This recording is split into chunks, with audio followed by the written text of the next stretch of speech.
Baik ya, kita lanjutkan materi kita yang terakhir, yakni akar epistemologis fikih prioritas. Tema ini membicarakan tentang alasan-alasan atau faktor yang menjadi dasar di gagasnya fikih prioritas secara keilmuan. Jadi epistemologi itu berbicara tentang bagaimana sebuah ilmu pengetahuan itu dibangun, disusun, bagaimana cara memverifikasi kebenaran itu, ya, itu ada di dalam biasanya di dalam studi filsafat itu dibicarakan tentang epistemologi. Jadi epistemologi itu semacam metode, ya, metode mengukur kebenaran, metode memverifikasi kebenaran, atau metode di dalam menguji kebenaran. Nah, di sini kita akan menguji apakah fikih prioritas itu bisa benar secara akademik ataukah tidak. Nah, atas dasar-dasar apa sajakah metode fikih prioritas itu bisa dianggap sebagai sebuah kebenaran.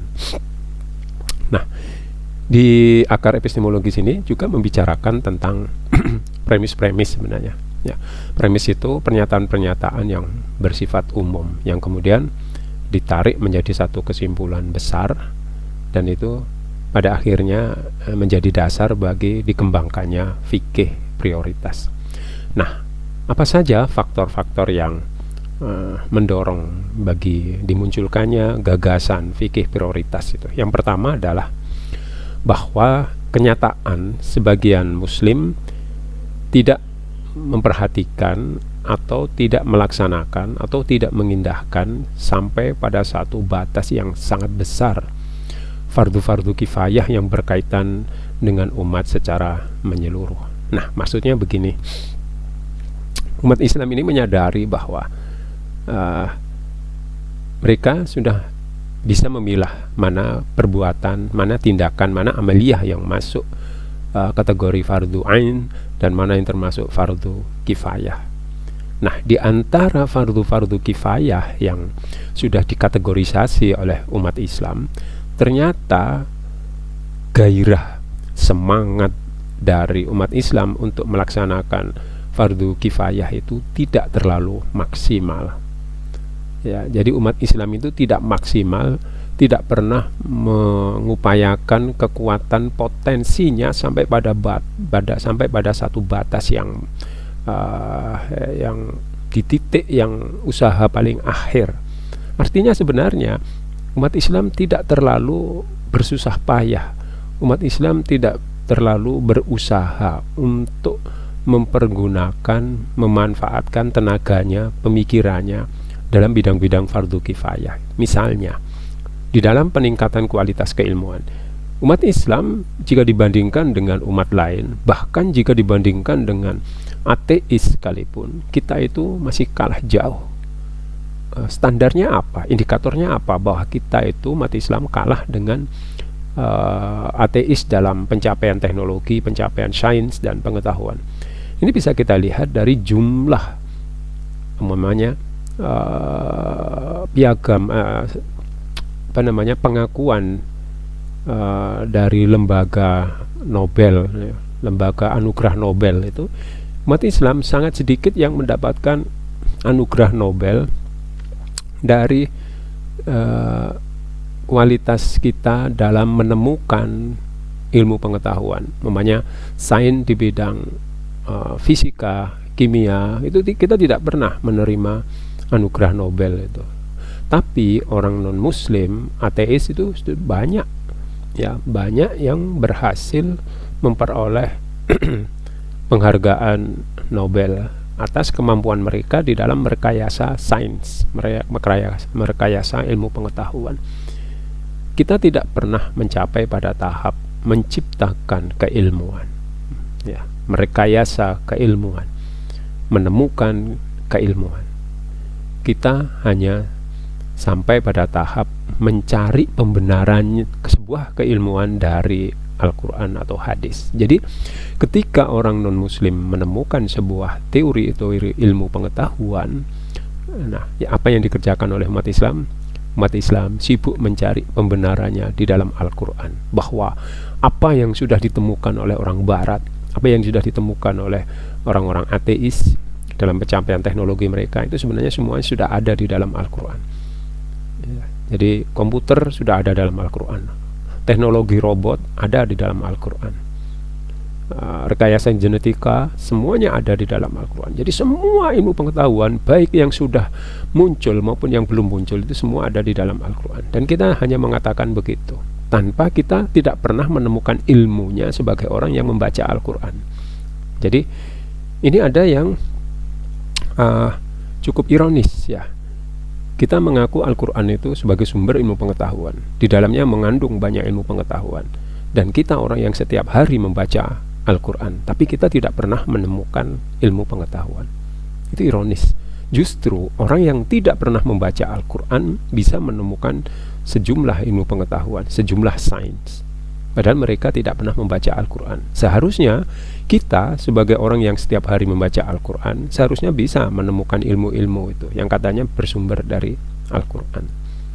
Nah, dalam pandangan Yusuf Qaradawi, umat Islam itu perlu melakukan tindakan-tindakan yang bersifat fikih prioritas itu karena sebagian umat Islam ya, tidak terlalu memperhatikan perbuatan-perbuatan amaliyah-amaliyah yang bersifat fardu kifayah itu sampai pada tingkat, pada level yang maksimal.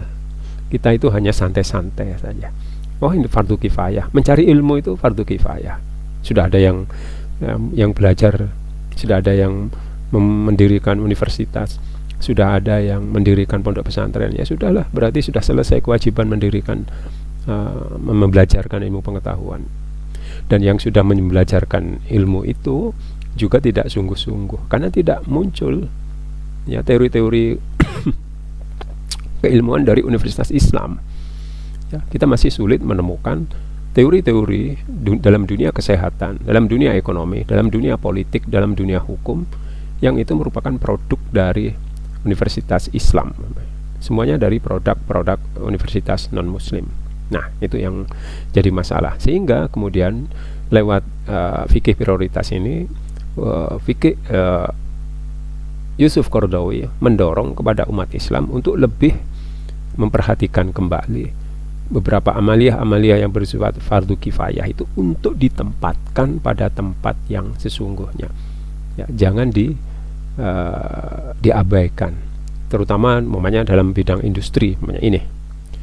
Di dalam industri kita, dalam teknologi industri kita itu sangat terlambat dibandingkan dengan negara-negara Barat. Barat sudah menciptakan banyak teknologi dalam bidang industri. Ya, dalam perindustrian mereka sangat melompat sangat tinggi, sangat jauh di atas kita. Ya, industri pesawat terbang, industri pertanian, industri perikanan dan sebagainya. Mereka untuk bertani sudah menggunakan teknologi, cara menanam, cara panen dan sebagainya. Mereka menggunakan teknologi. Kita masih pakai tangan. Mereka sudah pakai industri. Cara menangkap ikan mereka pakai teknologi. Ya, industri perikanan mereka pakai teknologi. Kita masih pakai pancing, masih pakai jala. Mereka sekali berlayar bisa mengambil bertonton ikan. Kita hanya kiloan.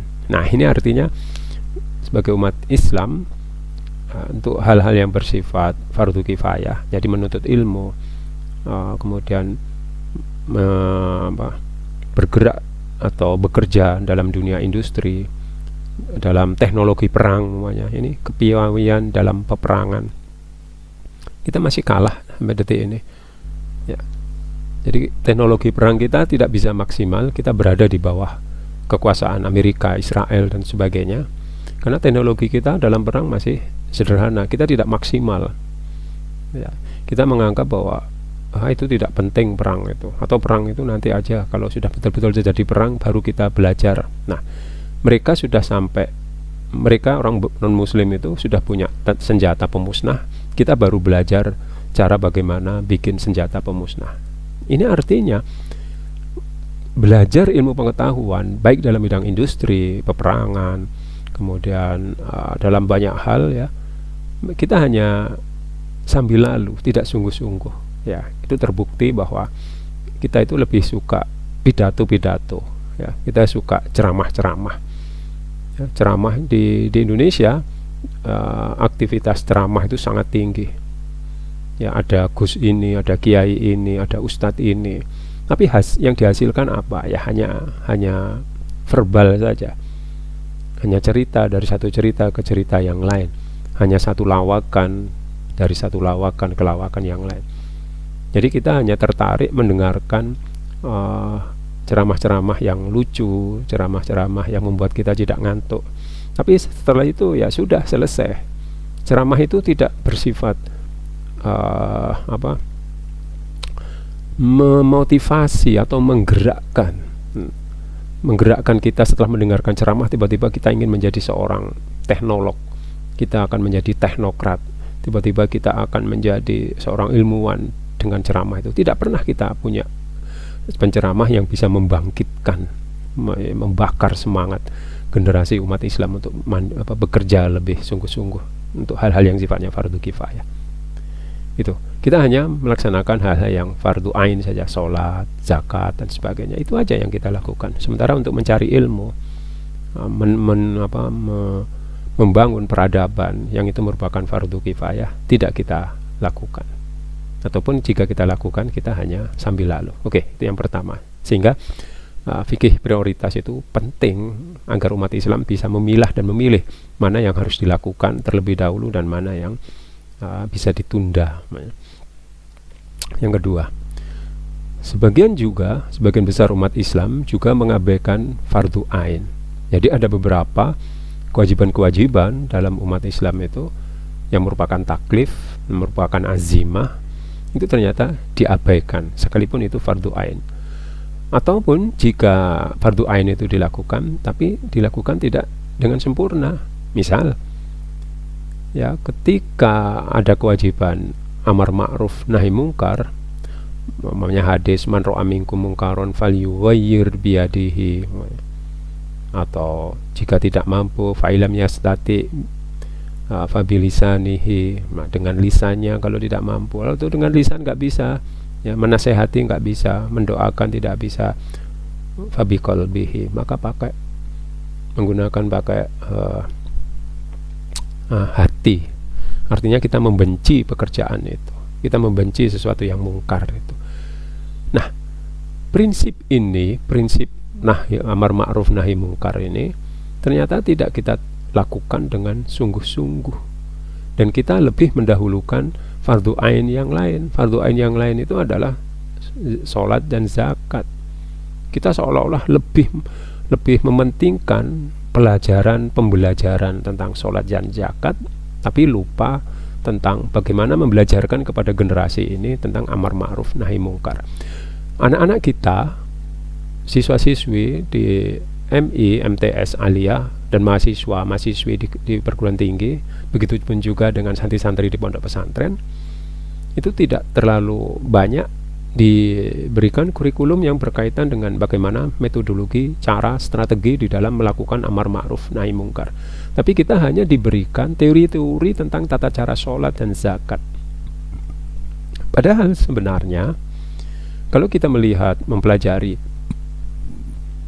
teks-teks atau nas-nas yang ada dalam Al-Quran hadis, sesungguhnya kewajiban amar ma'ruf nahi mungkar itu disebut terlebih dahulu, dinyatakan oleh Al-Quran terlebih dahulu sebelum dibahas tentang persoalan zakat, sholat dan sebagainya. Jadi untuk orang yang beriman itu sebenarnya sebaiknya melakukan amar ma'ruf nahi mungkar terlebih dahulu, baru kemudian melakukan sholat dan zakat. Tapi kita terbalik, kita melakukan sholat zakat semangat, tapi nahi mungkarnya tidak, sehingga kita membiarkan segala macam kemungkaran, segala macam kemaksiatan di depan kita biarkan, toh kita sudah sholat dan zakat. Sehingga umat Islam itu dilihat aneh. Mereka kelihatannya sering ke masjid, tapi di sekitarnya kejahatan, kemaksiatan, kemungkaran itu berjalan beriringan. Ya, antara kemaksiatan dan ketaatan itu berjalan beriringan. Ini yang menjadi tidak maksimal. Artinya umat tidak bisa melihat prioritas, skala prioritas mana yang lebih dahulu dilakukan. Nah, bahkan Islam itu menempatkan, Al-Quran menempatkan umat Islam itu sebagai umat yang paling baik. Ya, sebaik-baik umat itu adalah umatnya Nabi, ya, dan umat Nabi itu adalah umat yang selalu menegakkan amar ma'ruf nahi mungkar. Ya. Khairun nas anfa'uhum linnas. Sebaik-baik manusia itu adalah manusia yang selalu bermanfaat untuk manusia. Bagaimana cara bermanfaat bagi manusia? Yaitu kita bisa menegakkan kewajiban amar ma'ruf nahi mungkar itu. Ya. Khairun nas kuntum khaira ukhrijat linnas. Bahkan Al-Quran mengatakan kuntum khaira ukhrijat linnas. Kamu adalah sebaik-baik manusia, di mana kita itu selalu melaksanakan amar ma'ruf nahi mungkar. Itu Al-Quran begitu. Tapi kalau kita tidak menegakkan amar ma'ruf nahi mungkar, dan kita lebih mendiamkan kemungkaran itu, dan kita berdiam diri terhadap amar ma'ruf, toh sudah ada yang melakukan. Yang dakwah sudah ada, yang jadi dai sudah ada, yang jadi khotib sudah ada, yang sodakoh sudah ada. Ya sudah, kita enggak akhirnya. Nah itu karena kita kesulitan atau mengalami kesalahan dalam melakukan pemilahan mana yang prioritas dan mana yang tidak, akhirnya kita kehilangan identitas sebagai muslim, masyarakat yang muslim gitu. Ya, seharusnya amar ma'ruf nahi mungkar terlebih dahulu, baru kemudian sholat zakat itu dimenahi. Inilah salah satu fakta-fakta sosial di sekitar kita yang menjadi dasar epistemologis dari fikih prioritas itu. Yang ketiga, sebagian umat Islam kita, ya, umat Islam di Indonesia maupun dimanapun, karena ini konteksnya umat Islam di dunia, karena Yusuf Qaradawi itu berbicara secara global, secara komprehensif, bahwa umat Islam itu lebih tertarik atau lebih mengedepankan sebagian dari rukun Islam dibandingkan kepada rukun Islam yang lainnya. Artinya mereka lebih fokus kepada salah satu rukun Islam dan abai atau tidak memperhatikan pada rukun Islam yang lainnya. Sehingga ini ada yang pincang, ada yang salah. Yang namanya rukun Islam itu seharusnya diberikan porsi yang sama, porsi dalam pembelajaran, porsi dalam pelaksanaan. Ya, semuanya harus sama, tidak ada yang lebih baik perhatiannya. Misalnya saja ada orang yang lebih tertarik untuk berpuasa satu bulan penuh di bulan Ramadan, dia kuat, tapi sholatnya jarang-jarang, sholatnya tidak pernah. Mungkin ada sebagian umat Islam kita jarang sholat wajib itu jarang, ya, sholat sholat 5 waktu itu dia jarang melakukan. Tapi kalau sudah bulan Ramadan, semangat sekali dia berpuasa. Ini artinya apa? Orang yang sudah kehilangan arah, kehilangan skala prioritas. Dikiranya Islam itu hanyalah puasa. Sholat itu mungkin tidak terlalu menarik perhatiannya karena harus dilakukan setiap hari. Kemungkinan dia tidak mampu, atau dia tidak mau, atau dia merasa keberatan, dan dia lebih suka puasa. Ya, karena puasa itu kelihatan ibadahnya. Ya, kalau puasa itu kelihatan orang lagi puasa itu. Nah, ini adalah salah satu contoh dari masyarakat Islam, termasuk di Indonesia, bahwa ada beberapa orang yang salah satu rukun Islam itu semangat, tapi rukun yang lainnya ditinggalkan. Misal juga ada orang yang puasa iya, sholat iya, tapi haji tidak mau, padahal dia kaya, sudah kaya, penghasilannya sangat besar, tapi ketika ditanya haji, masih menunggu panggilan darinya, Tuhan masih belum memberikan petunjuknya ini saya untuk berangkat. Artis-artis, ya, kalau Anda pernah lihat televisi, dia muslim, dia kaya, banyak penghasilan dari pekerjaannya sebagai pekerja seni, Tapi ketika ditanya kapan haji, kapan umroh, oh masih menunggu petunjuk darinya. Ya, jadi mereka tidak bisa, tidak punya keinginan untuk melaksanakan haji. Kenapa? Karena haji itu mengeluarkan ibadah yang mengeluarkan biaya sangat mahal. Ya, tapi kalau bagi artis sih kecil, ya bagi pengusaha kecil, buat kita yang mahal. Ya. Nah, orang mungkin berpikir, saya mengumpulkan uang 50 juta itu bertahun-tahun dengan tenaga yang terkuras habis, saya mengorbankan keutuhan keluarga, mengorbankan kesempatan untuk berbahagia bersama keluarga karena saya harus bekerja keras di luar rumah. Tapi ketika uang terkumpul, lah kok untuk haji? Nah, mungkin sebagian orang begitu, sehingga semua rukun Islam itu sudah dijalankan, tinggal satu saja, haji tidak berjalan. Ya, sebaliknya ada orang yang setiap tahun haji terus, setiap tahun melaksanakan haji, tapi lupa. Di sekelilingnya ada orang miskin yang minta disodakoi, minta dinafkahi. Ya, ini artinya ada ketidakseimbangan, ya ketidakseimbangan dalam cara berislam, sehingga dia sulit menentukan tindakan dalam prioritasnya. Ya, oke, itu yang ketiga. Yang keempat, beberapa orang umat Islam itu lebih fokus, lebih intens melaksanakan amaliyah yang bersifat sunnah. Ya, mereka lebih suka menjalankan hal-hal yang bersifat sunnah daripada hal-hal yang bersifat wajib. Anda bisa melihat di kehidupan sehari-hari, banyak umat Islam yang seperti itu. Mereka keblinger, mereka keliru, mereka teracuni oleh tradisi setempat, ya, kebiasaan masyarakat setempat, di mana mereka gagal membedakan mana yang wajib dan mana yang sunnah. Misalnya, umpamanya mereka orang yang memperbanyak zikir, memperbanyak baca tasbih, memperbanyak baca wirid dan sebagainya, ya. Akan tetapi mereka lupa di sekitarnya itu ada masyarakat yang membutuhkan untuk disosialisasi, berinteraksi. Orang seperti ini, orang yang suka zikir, tasbih, wirid, menyendiri di dalam masjid atau menyendiri di dalam rumahnya, setiap hari zikir terus, untuk selalu mengingat kepada Allah, sehingga tidak ada kesempatan untuk bergaul, berinteraksi, berkomunikasi, bersosialisasi dengan tetangganya, teman-temannya dan sebagainya, karena sibuk zikir. Nah, ini juga salah satu kesalahan, ya, dimana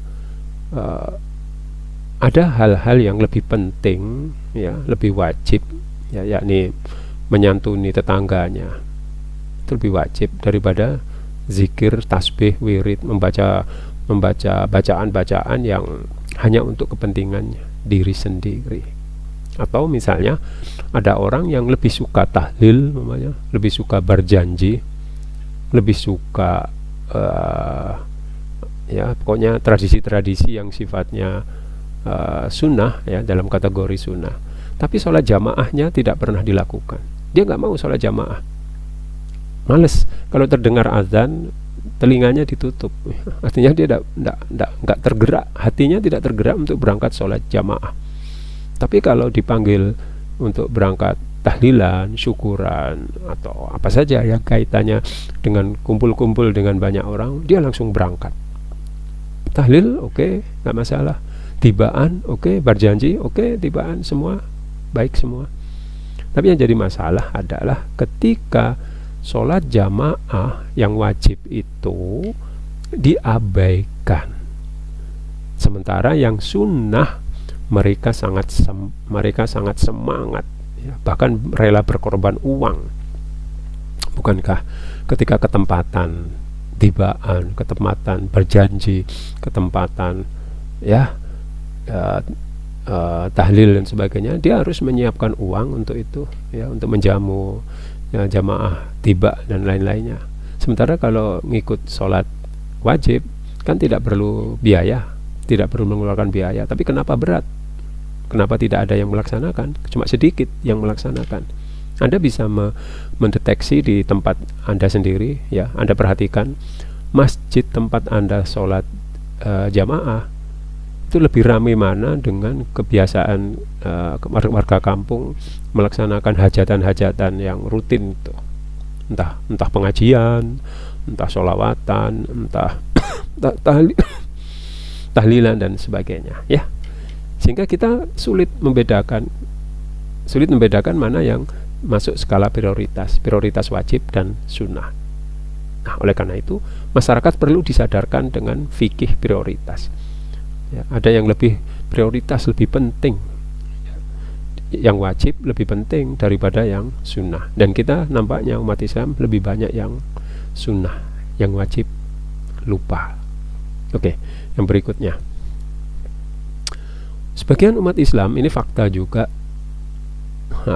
itu lebih mendahulukan atau lebih memprioritaskan ibadah-ibadah yang bersifat individual, ya, seperti sholat, zikir, sholat di rumah, ya, sholat sunnah, sholat wajib di rumah, zikir di rumah, dibanding ibadah-ibadah sosial seperti jihad, mencari ilmu, memperbaiki jalinan silaturahmi, kemudian memelihara, menjaga hak asasi manusia dan sebagainya. Orangnya sholat, orangnya zakat dan sebagainya, orangnya selalu menjaga lisannya, ya, selalu mengucapkan kalimat-kalimat yang thayyibah, tapi ternyata hubungannya dengan tetangganya sangat jelek. Artinya dia tidak bisa memelihara hak asasi manusia, padahal itu adalah ibadah sosial, ya. Senyum pada tetangganya nggak bisa, ya. Anda mungkin bisa menemukan sebagian orang yang Anda kenal di kampung atau di mana saja, ketika ketemu itu tidak mau senyum, disapa hanya menoleh, tidak ada senyum, tidak ada ucapan apapun. Nah, ini artinya fikih ibadah sosialnya itu masih rendah, padahal itu yang lebih penting, ya. Jadi ada kecenderungan dari kita itu soleh secara individual, tapi tidak soleh secara sosial. Padahal hidup itu adalah sosial, hidup itu bukan individual, ya. Oleh karena itu kita harus bisa memilih mana skala prioritas itu, dan ini yang terjadi di masyarakat kita, apalagi di masyarakat metropolitan seperti di Amerika, di Eropa dan sebagainya. Orang lebih individualis lagi dibandingkan di Indonesia misalnya, ya. Oleh karena itu fikih prioritas itu perlu kita pelajari dan perlu menjadi pedoman buat kita untuk bisa membedakan mana skala-skala prioritas yang harus kita lakukan dan mana yang kita tunda, ya, atau sesekali saja kita lakukan. Oke. Yang keenam, ada juga sebagian umat Islam yang lebih suka membincang atau mendebat atau mengajarkan hal-hal yang bersifat furu'iyah, bersifat juz'iyah, dan kemudian mengabaikan masalah-masalah yang bersifat usul, mengabaikan hal-hal yang bersifat pokok. Umpamanya hal-hal yang berkaitan dengan akidah, berkaitan dengan iman, tauhid, keikhlasan dalam membela agama Allah diabaikan, tidak pernah diajari, nggak pernah didiskusikan, tidak pernah direfresh. Akidahnya tidak pernah direfresh, tidak pernah diperbaharui, dikuatkan, tidak pernah. Iman tidak terlalu penting bagi mereka. Mereka lebih penting membicarakan tentang namanya apa hukumnya main seruling, main musik, apa hukumnya main gitar, apa hukumnya perempuan memakai pewarna kuku. Wah, jadi hal-hal yang furu'iyah, hal-hal yang sederhana, yang tidak terlalu penting itu tidak justru menjadi perhatian mereka. Apa hukumnya jenggot? Barang siapa tidak memakai jenggot maka dia kafir namanya. Dia sibuk menyampaikan hal-hal yang furu'iyah seperti itu. Nah, barang siapa yang kepalanya tidak ada warna hitamnya, berarti dia tidak punya min asaris sujud, berarti nanti waktu di akhirat tidak ada bukti bahwa dia pernah sholat. Wah, dia sibuk mengajarkan hal-hal yang furu'iyah, hal-hal yang tidak penting sebenarnya. Yang penting itu sebenarnya akidah. Bagaimana akidah umat Islam, imannya umat Islam, tauhidnya umat Islam sampai hari ini sudah lurus atau masih bengkok-bengkok, atau masih banyak bid'ah. Imannya masih bid'ah, akidahnya bid'ah, tauhidnya bid'ah, banyak penyimpangan-penyimpangan yang tidak benar. Ya, inilah akhirnya kita dididik lewat fikih prioritas itu untuk lebih mengedepankan materi-materi yang lebih penting dibandingkan kita fokus pada hal-hal yang furu'iyah. Kecuali kalau akidah sudah mantap, iman sudah mantap, tauhid sudah mantap, barulah kita bicarakan hal-hal yang furu'iyah. Tidak apa-apa kita membicarakan apa hukumnya Instagram, apa hukumnya Twitter, apa hukumnya Ome TV dan sebagainya, ya. Baru kita bicara hal-hal yang furu'iyah. Tapi ketika agama kita, akidah kita, iman kita sudah mapan, sudah solid, ya. Sayangnya kita lebih sering berdebat, bermusuhan, berdiskusi untuk hal-hal yang furu'iyah, hal-hal yang tidak terlalu penting. Baju kita yang kita permasalahkan, bajunya baju gamis ya, wah ini terlalu Pakistan minded ini gamis ini, sementara yang pakai batik dasar kejawen. Akhirnya kita mengkotak-kotakkan umat Islam itu berdasarkan baju. Yang pakai baju gamis, kemudian celananya tidak isbal, nah itu adalah Islam kafah. Yang pakai baju batik itu berarti Islamnya bid'ah dan sebagainya, ya. Akhirnya kita sibuk mencari identitas-identitas kecil. Kita sibuk dengan hal-hal yang kecil, yang furu'iyah, dan lupa tentang akidah kita, ya. Oke. Yang ketujuh, ya, faktor-faktor yang mendorong, memotivasi perlunya fikih prioritas, bahwa fikih prioritas itu adalah penting, benar, itu adalah yang ketujuh. Kebanyakan manusia itu lebih sibuk membahas, membincangkan hal-hal yang makruh dan hal-hal yang subhat dibandingkan sibuk memerangi hal-hal yang haram yang telah menyebar luas di kalangan kita, ya. Jadi memangnya kita masih sibuk membincang tentang hal-hal yang subhat itu, ya seperti tadi, ya, medsos ini halal apa haram, kemudian memakai HP itu halal apa haram, karena umat Islam itu tidak biasa memakai HP. HP itu karya orang barat. HP itu tradisinya orang barat. Maka kalau kita mengikuti orang barat, berarti kita tasabuh dengan orang barat. Ya, orang barat itu sukanya yoga, namanya. Kita punya tradisi riyadhah. Terus kenapa umat Islam melakukan yoga? Berarti kita tasabuh dengan orang-orang non-muslim. Nah, dan banyak hal lain, kita sibuk, ya, mengidentifikasi, kita sibuk meneliti hal-hal yang kecil, hal-hal yang subhat yang gak jelas itu. Tapi kemudian kita lupa dengan hal-hal yang haram yang jelas, misal bahwa riba itu haram. Akhirnya tidak ada yang mempelajari riba, sehingga dalam kehidupan kita banyak riba bertebaran. Transaksi riba itu ada di sekitar kita, ya, jual beli mobil, jual beli rumah, jual beli motor lewat leasing, semuanya itu riba. Dan kita abai, kita cuek, kita tidak terlalu mempermasalahkannya itu. Padahal itu riba itu diharamkan, riba itu dosa besar. Tapi kita tidak pernah, dai-dai, khotib-khotib atau ustadz-ustadz yang selebritis itu tidak pernah membicarakan persoalan riba dengan detail yang membuat orang menjadi gentar hatinya, takut dengan dosa riba. Tidak ada. Dai-dai itu, orang-orang kita lebih banyak membicarakan hal-hal yang membuat orang tertawa. Nah, kita kesulitan menentukan skala prioritas. Oleh karena itu, fikih prioritas itu penting agar kita bisa melaksanakan ajaran Islam sesuai dengan urutannya. Nah, ini beberapa contoh saja, ya. Contoh yang dikemukakan oleh Yusuf Qaradawi tentang bagaimana mengaplikasikan fikih prioritas itu. Misal ya, ini contoh saja loh ya, masih banyak. Jadi jumlahnya itu banyak sekali. Ini hanya sekedar contoh ya, dari contoh yang disebutkan oleh Yusuf Qaradawi, bahwa ilmu pengetahuan harus didahulukan atas amal perbuatan.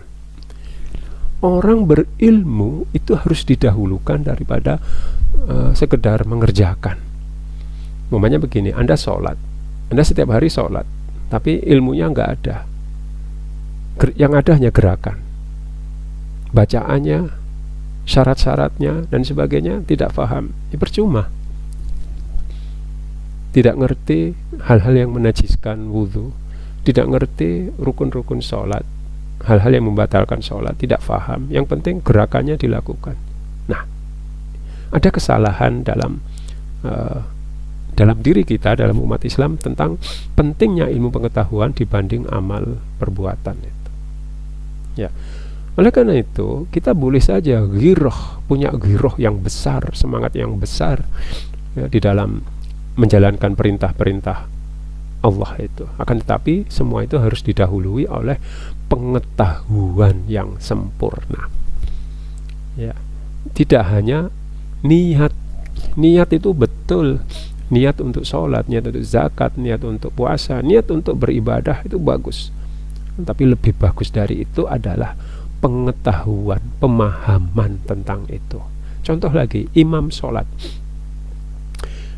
jamaah itu penting dilakukan, maka semua orang melaksanakan sholat jamaah. Tapi yang jadi imam itu adalah orang yang lebih memiliki ilmu pengetahuan dalam bacaan sholat, yang bacaan ayat Al-Quran yang benar sesuai makhrajnya, dan pengetahuan dalam bidang fikih. Bukan sekedar dilaksanakan sholat jamaah itu. Yang penting ada sholat jamaah, imamnya nggak penting, siapa saja boleh. Nah, itu salah ya. Oleh karena itu Islam mengajarkan bahwa imam itu haruslah orang yang bacaannya paling benar, ilmunya paling luas, yang lebih tua dan sebagainya. Itu menunjukkan bahwa ilmu itu lebih penting dari perbuatan itu ya. Oke. Di Indonesia banyak masjid didirikan di sana sini ya, tapi jumlah masjidnya berapa jamaah ya, hanya sedikit saja. Jadi mereka nggak tahu tujuannya bikin masjid untuk apa ya. Jadi masjid banyak berdiri tapi jamaahnya cuma 1-2, subuh cuma 1 shaf saja.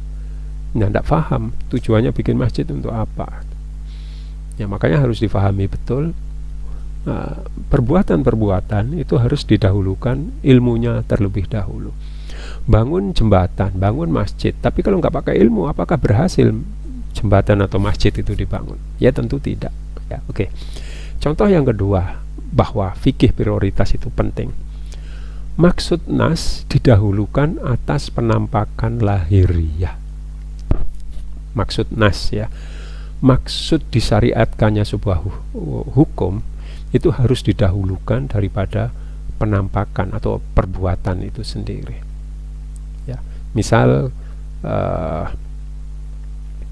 contohnya tentang isbal.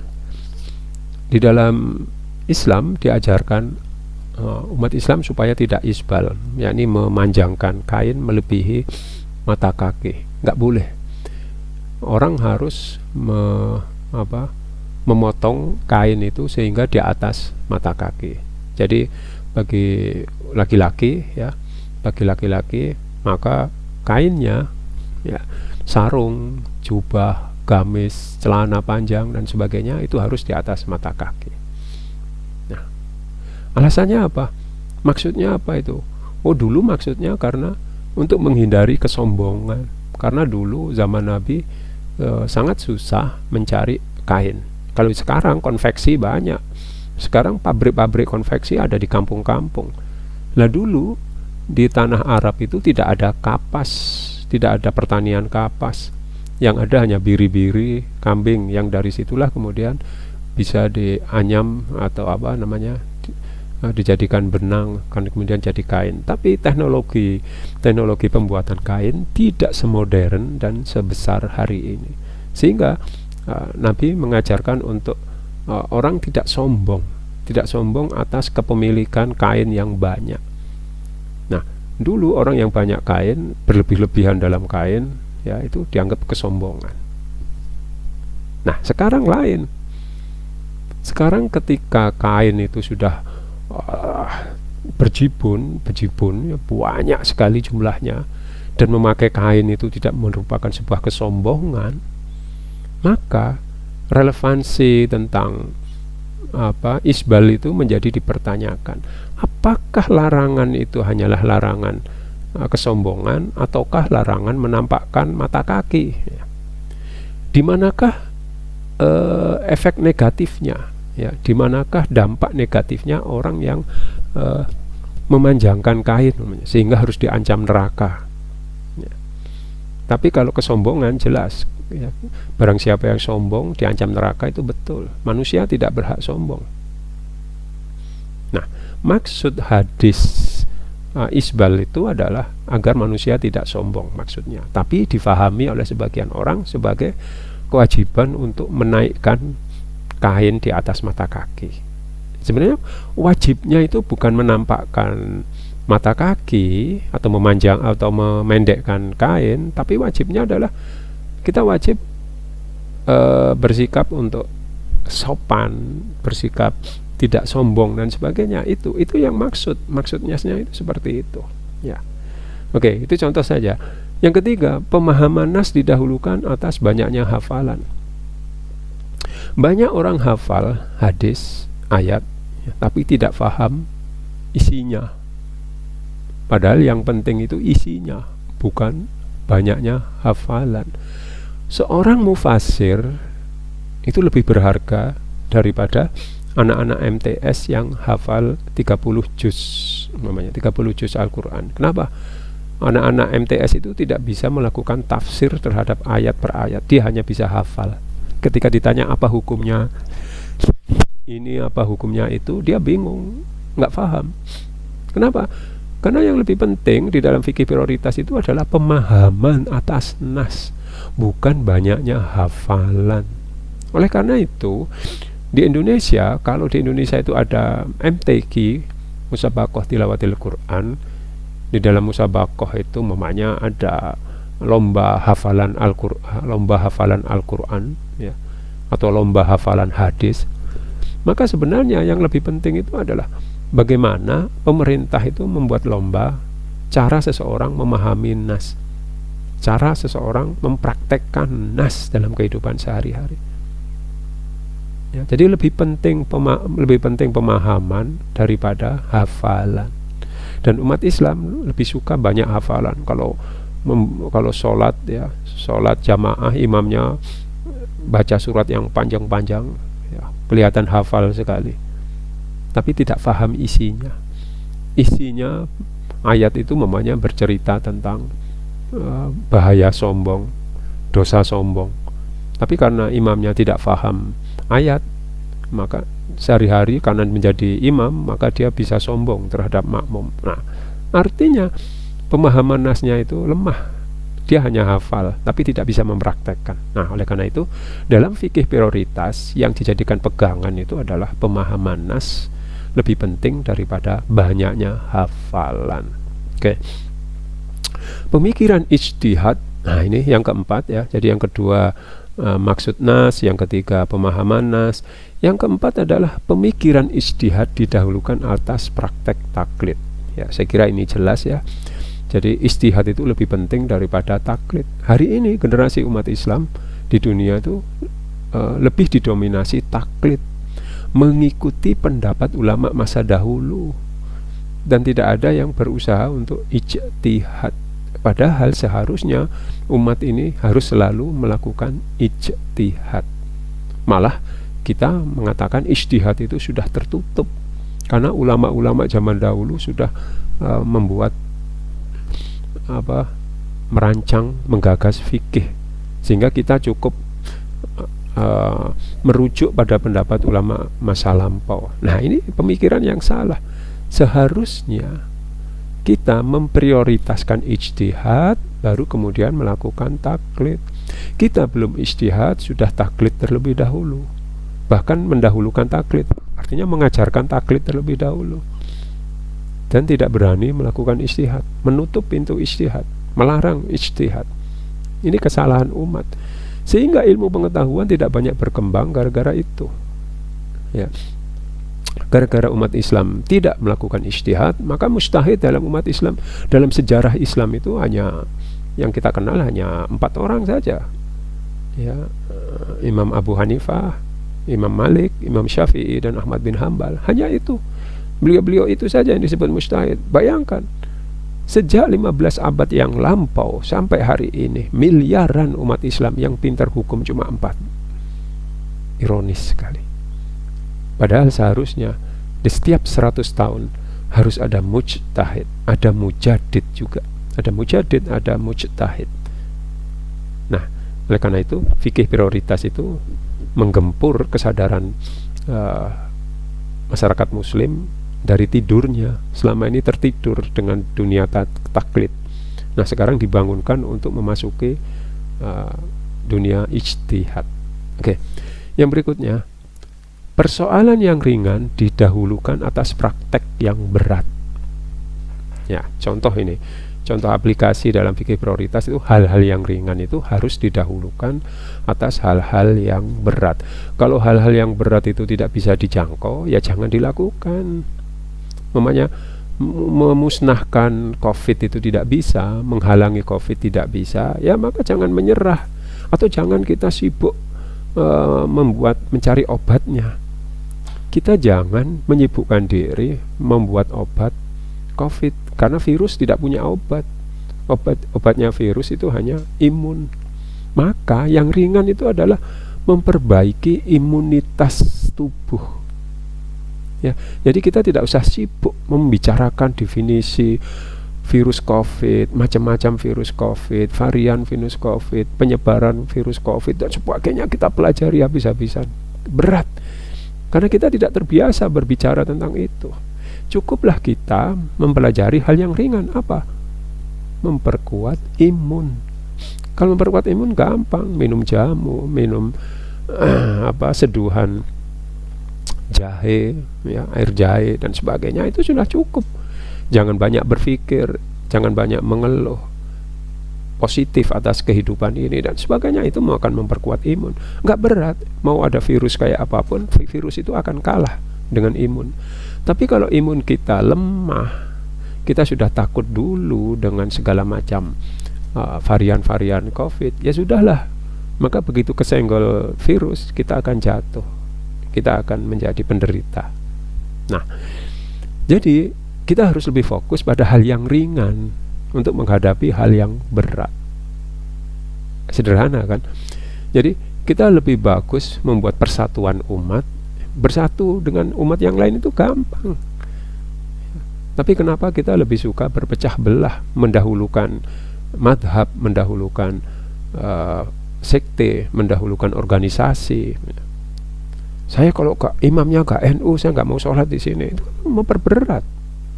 Kalau imamnya Syiah, saya nggak mau. Kalau imamnya Muhammadiyah, imam sholatnya Ahmadiyah, saya nggak mau. Kalau imamnya pakai kunut, saya nggak mau. Saya nggak mau sholat kalau imamnya pakai kunut. Kalau imamnya nggak baca Bismillahirrahmanirrahim, basmalah, saya nggak mau. Imam itu harus baca basmalah dulu, baru alhamdulillah.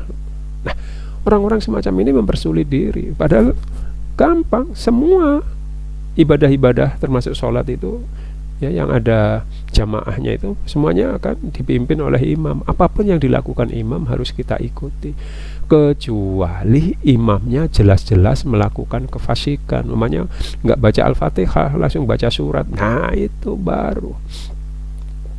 Ya, jadi untuk hal yang ringan jangan diperberat.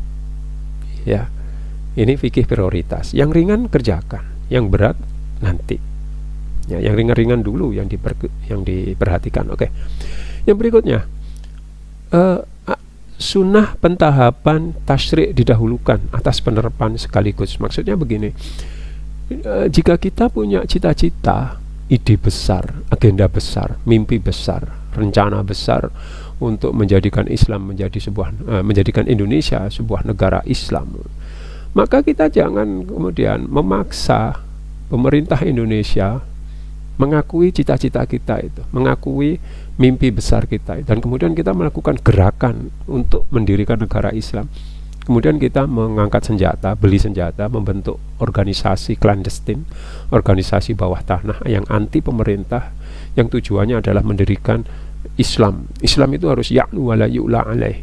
Khalifah Islam harus berdiri di atas bumi Indonesia. Kemudian kita melakukan perang dengan pemerintah Indonesia. Salah hal yang seperti itu. Kenapa? Karena harus ada tahap, ada proses disyariatkannya berdirinya negara Islam namanya. Dan sebenarnya negara Islam sendiri itu masih teka-teki, masih problematis. Apa ada negara Islam? Darul Islam itu seperti apa? Mana di Al-Quran? Di Al-Quran ada tidak ciri-ciri negara Islam? Syarat-syarat negara Islam? Bagaimana proses pemilihan presiden secara Islami? Gak ada. Lawang Abu Bakar, Khalifah Abu Bakar menjadi khalifah, itu berbeda caranya dengan Khalifah Umar menjadi khalifah. Khalifah Umar pun juga berbeda dengan Khalifah Utsman ketika jadi khalifah. Apalagi Imam Ali jadi khalifah juga berbeda caranya. Masing-masing itu berbeda dalam soal suksesi atau istikhlaf. Kalau Anda pernah dengar istikhlaf atau suksesi atau bergantian kepemimpinan, 4 sahabat itu berbeda-beda caranya, metodenya. Karena Al-Quran hadis tidak pernah menjelaskan caranya bagaimana. Yang penting tahap-tahap prosedurnya itu dilalui, sedikit-sedikit, pelan-pelan. Misalnya umat Islam diajak untuk benar dulu secara akidah, ya, akidahnya dibenerin, imannya dibenerin, Islamnya dibenarkan. Kalau mereka sudah bisa menerima Islam, bisa menerima iman dengan ikhlas, maka mendirikan negara Islam itu tidak susah. Lah kalau pemimpinnya muslim tapi imannya tidak 100%, bagaimana bisa mendirikan negara Islam? Anggota DPR legislatif yang berhak membuat undang-undang itu muslim tapi tidak memiliki kecerdasan keislaman yang sempurna, tidak memiliki keimanan yang sempurna. Bagaimana bisa mendirikan nilai-nilai keislaman? Maka dalam fikih prioritas yang harus didahulukan adalah tahapan, fase-fase, tangga demi tangga, tidak langsung di pucuk-pucuk impian itu. Impiannya mendirikan negara Islam, langsung hari ini harus berdiri negara Islam, kalau tidak saya angkat senjata. Nah, ini orang yang gagal di dalam memahami fikih prioritas. Harusnya yang dia prioritaskan adalah membangun sistem, membangun peradaban secara bertahap, tidak langsung di puncaknya, ya. Oke, yang terakhir, amal kontinu didahulukan atas amal yang terputus. Artinya kalau kita beramal, bersedekah, berbuat baik, itu lebih bagus yang sedikit-sedikit tapi terus-menerus daripada besar tapi setelah itu tidak sama sekali, ya. Kadang kita berpikir, capek setiap ke masjid harus bawa uang mamanya 5.000, kemudian dimasukkan tempat kotak infak. Masa setiap hari bawa uang 5.000? Mending langsung 200.000 atau 500.000 hanya sekali saja sebulan. Setelah itu enak, wis nggak usah. Nah, sebenarnya yang lebih penting itu adalah amal yang kontinu, yang setiap hari, yang konsisten, ya, yang tumakninah, yang berkelanjutan dan tidak berhenti begitu saja. Puasa juga begitu. Puasa sunnah itu bukan yang sekali 2 kali setelah itu selesai. Gara-gara kepingin nikah, ya, ngincer, wah calon yang cocok untuk saya itu si A, maka saya niat puasa Senin Kemis biar dapat si A. Selesai dapat apa yang diinginkan, setelah itu berhenti. Nah, jelek itu, tidak bagus amal ibadah seperti itu. Amal ibadah yang bagus adalah amal ibadah yang tetap dilakukan dalam kondisi apapun.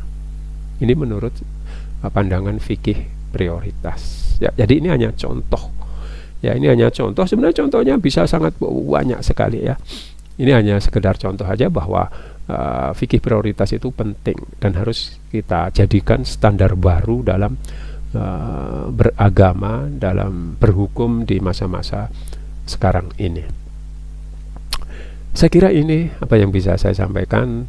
Ini hanya kulitnya saja, apa yang saya sampaikan ini masih kulit saja. Di dalamnya sebenarnya lebih banyak lagi bahasan tentang fikih prioritas. Silahkan Anda pelajari sendiri ya. Saya hanya memberi pengantar saja. Sekali lagi ya, kalau Anda merasa lupa kok cuma ini Pak, ya saya hanya memberi kulitnya saja. Isinya silahkan Anda cari sendiri secara lebih tuntas ya. Saya kira itu kurang lebihnya. Saya mohon maaf. Saya akhiri dulu. Wassalamualaikum warahmatullahi wabarakatuh.